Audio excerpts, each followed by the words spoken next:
Hey flirters, welcome back. It's Monday and I'm Amanda. And this week we are introducing two new vloggers. On Tuesday you will be seeing Brianna from Australia, and Thursday you'll be seeing Katora, who is from Boston and actually one of my best friends, and we started a vlog channel together called FemTV, and I'll put that in the description below. This week we're going to be discussing dating. I'm not claiming to be an expert on this matter, or you could take my opinions on this with a grain of salt. If I'm like actively dating someone and I'm not communicating with them, like at least a couple times a week, I tend to check out and be like, okay, I'm over this, like moving on. So I don't believe in communicating every single day. I don't think it's necessary, and definitely like that's something you need to talk about with the person you're dating. Communicating with me throughout the day when we're first dating is gonna drive me nuts, and so I guess like if you under communicate or you over communicate with me, I'm just not gonna be having it. So I guess like, once every other day or whatever. And also this whole BS of waiting like 3 days to text someone. Don't be afraid to text the person you're dating. Whether you're a girl dating a guy, don't be afraid to text the guy, or girl dating girl, or whatever. Like, don't just leave it up, especially when you're women dating men. I think a lot of times women tend to wait for men to text them, but you know what? We live in the 21st century. We want equality. You need to text him back.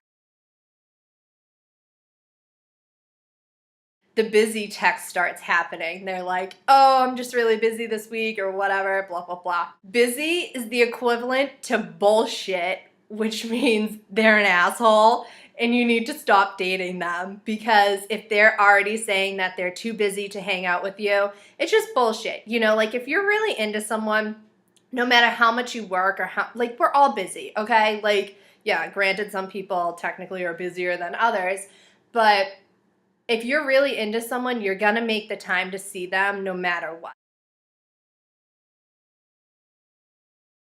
I also think it's important to go into dates with a positive mindset. I used to be really negative about dating. I used to really dread it. I used to really hate it.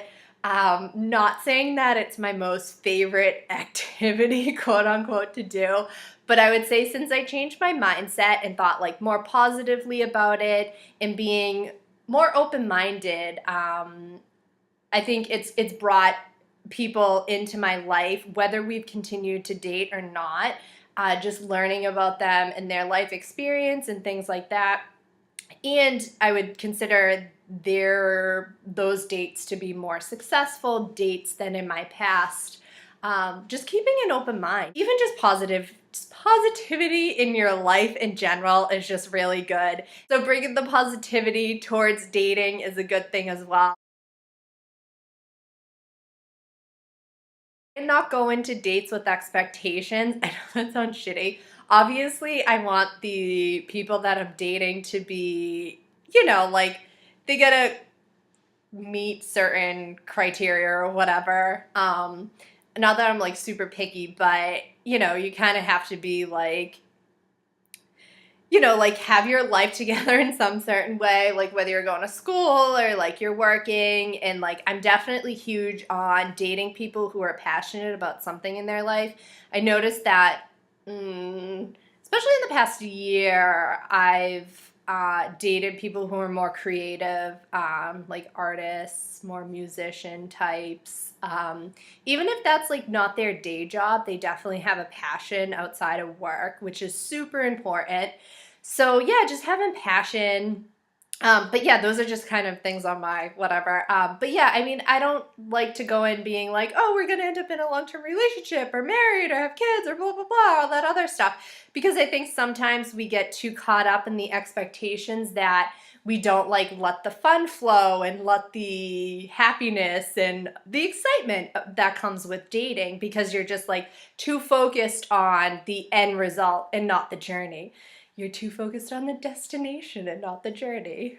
As I get all like hippie spiritually with you guys. learned is not to self-sacrifice. Being vegan, sometimes I feel like that can be an issue dating people, but it's actually more or less been an issue with me being a feminist versus me being a vegan. Everyone's been totally fine with me being vegan, and they've been like super open-minded about it.